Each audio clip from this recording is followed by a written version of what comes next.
Herzlich willkommen, liebe Zuseher, hier auf meinem Kanal. Ich freue mich sehr, dass Sie da sind. So wie letztes Jahr präsentiere ich Ihnen auch heuer wieder ein Dog Special, Halloween Special. Ja, denn unsere vierbeinigen Freunde können bei Geistergeschichten noch lange mithalten, möchte ich behaupten. Ja, also, bis gleich.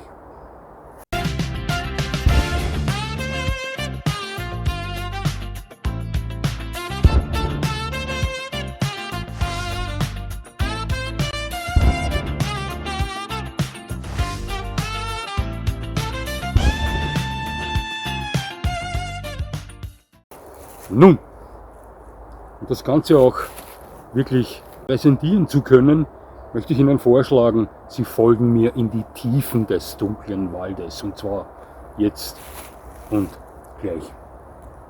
Los geht's.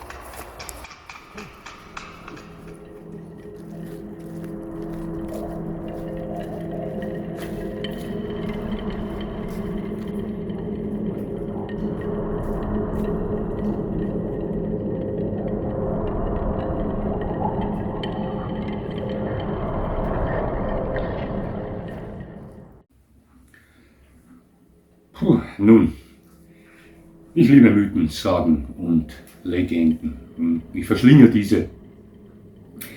Die diesbezüglich tollsten Geschichten hören Sie in alten Dörfern in den Bergen. Das wissen die meisten von Ihnen. Ja.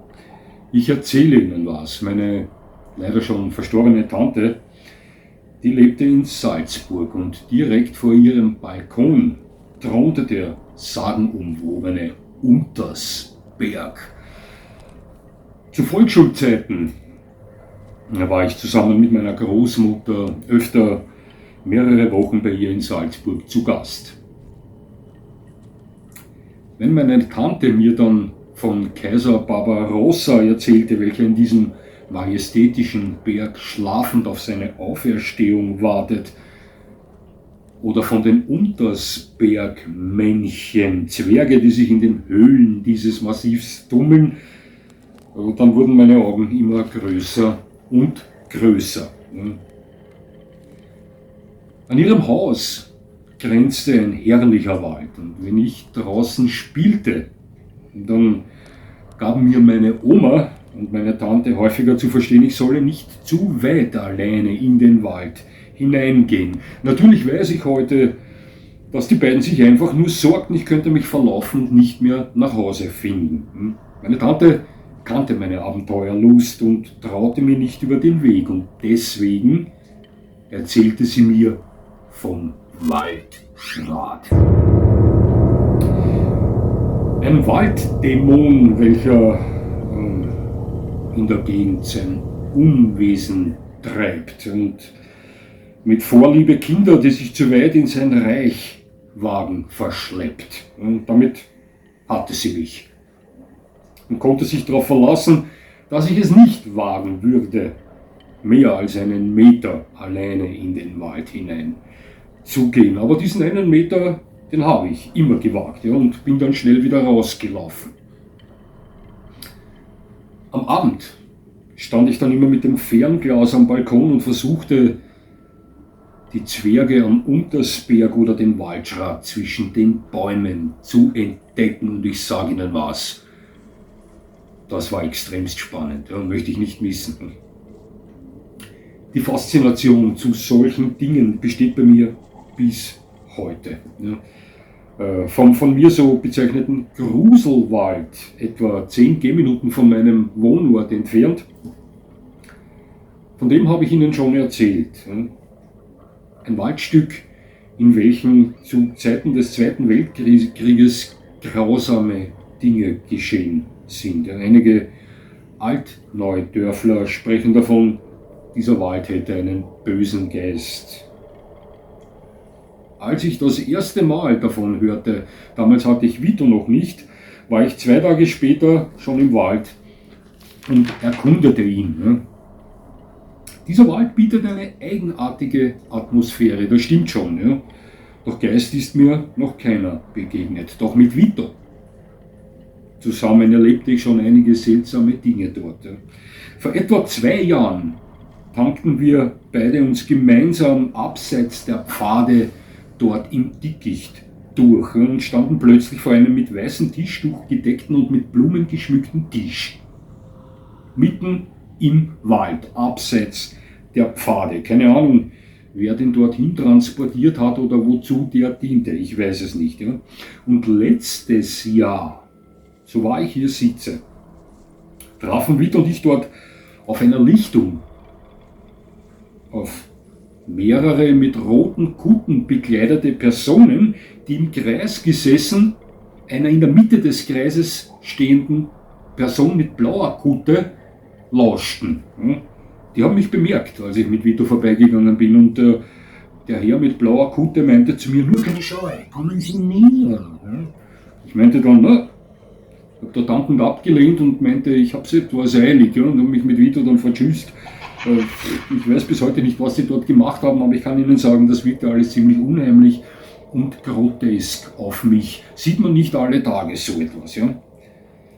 Hunde und Halloween. Ja. Letztes Jahr haben wir uns dem Werwolf gewidmet und heute sehen wir uns den Vampir an. Ja? Gibt's Vampire? Ich weiß es nicht. Außer im Film bekam ich noch nie einen zu sehen, soweit mir bekannt. Gibt es irgendwelche Verbindungen zwischen Vampiren und Hunden? Ja, da gibt es einige. Die Literatur, die erzählt ja davon, dass Vampire sich in Wölfe oder große schwarze Hunde verwandeln können. Bram Stoker, den meisten von Ihnen ein Begriff. Der ließ den mit der Demeter in England einlaufenden Grafen Dracula als großen schwarzen Hund durch die Gassen Londons laufen. Wissen Sie auch, woher er sich die Inspiration für diesen Teil seiner berühmten Geschichte geholt hat? Ich sag's Ihnen. Von Barghest. Einem riesigen schwarzen Hund mit roten Augen. Aus der nordenglischen Folklore. Barghest wurde als schreckliches Wesen, als ruheloser Geist angesehen, der als Vorbote des Todes galt. Barghest. Ich liebe diesen Klassiker von Bram Stoker und habe mir bereits 2-mal das Theaterstück Dracula auf der Burg Lockenhaus angesehen. Eine angemessene Bühne, das kann ich Ihnen sagen, denn auf Burg Lockenhaus, welche etwa 30 Autofahrminuten von mir entfernt ist, hauste ebenfalls in Realität ein Blutsauger, doch dazu etwas später. Dracula ist ja mit Abstand die bekannteste Vampirfigur, doch hat es ein historisches Vorbild ebenfalls etwas mit Hunden zu tun. Das sehen wir uns jetzt mal etwas näher an. Vlad III., auch bekannt unter dem Namen Vlad Dracula oder Vlad der Pfähler, Vlad Tepes, war ein Woivode der Walachei, ein kriegswütiger Fürst, welcher für Bram Stokers Dracula herhalten musste. Obwohl der irische Schriftsteller zuerst eine in der Steiermark lebende Person, der man nachsagte, ein Vampir zu sein, für seine Geschichte im Visier hatte. Aber schlussendlich entschied er sich dann für den Herrscher aus Transsilvanien und der Erfolg gab ihm auch recht. Vlad der Pfähler war gnadenlos in seinem Kampf gegen die vorrückenden Osmanen und bekannt für seine Blutrünstigkeit. Eine seiner bekanntesten Taten war die Einnahme seines Frühstücks in einen Wald von gepfählten osmanischen Kriegern. Vlad Dracula liebte es, belegt, mit Hunden zu jagen. Und er hatte einen Lieblingshund, den er allen anderen gegenüber bevorzugte. Eine schwarze Bracke soll das gewesen sein. Heute geht man davon aus, dass dieser Hund zu den Vorfahren der ungarischen Bracke zählte. Dracula. Burg Lockenhaus. Diese beiden Dracula-Vorführungen waren fantastisch. Die Burg war in rote Scheinwerfer getaucht, Kunstnebel schwirrte am Boden und aus Lautsprechern, die überall in der Burg verteilt waren, ertönte dezentes Wolfsgeheul. Exzellente Darsteller verwandelten diese Nacht in ein unvergessliches Spektakel. Diese Dracula-Vorführung auf Burg Lockenhaus im Burgenland findet jedes Jahr im Oktober statt. Ich kann Ihnen das mehr als nur empfehlen. Sehenswert, absolut sehenswert. Auf dieser alten Burg waren im 12. und 13. Jahrhundert nicht nur die Tempelritter zu Hause. Inmitten ihrer Mauern trieb im 17. Jahrhundert auch Elisabeth Bathory ihr Unwesen. Diese grausame Mörderin war auch bekannt unter dem Namen die Blutgräfin. Sie war die Nichte des Königs von Polen und Schwester des Fürsten von Transsilvanien und war gefürchtet unter den Dienstmädchen, welche sie wegen kleinster Vergehen auf grausamste Art und Weise bestrafte. Mit 30 Jahren beging sie ihre ersten Morde an jungen Frauen und war nach dem Tod ihres Mannes, dem Schwarzen Ritter, dem Rausch von Blutorgien endgültig verfallen. Es ist bewiesen, dass Elisabeth Bathory jungen Dienstmädchen per Bissen Fleischstücke aus dem Gesicht riss, bevor sie diese tötete. Danach befahl sie ihren Bediensteten, die Mädchen über Wannen ausbluten zu lassen, um danach in deren Blut baden zu können. Das tat sie nicht nur auf Burg Lockenhaus. Ihre Mordlust trieb sie auch nach Wien, da keine Mädchen mehr in der Umgebung der Burg zu finden waren.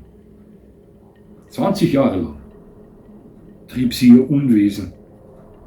Bis heute liegen Protokolle von 306 befragten Zeugen vor.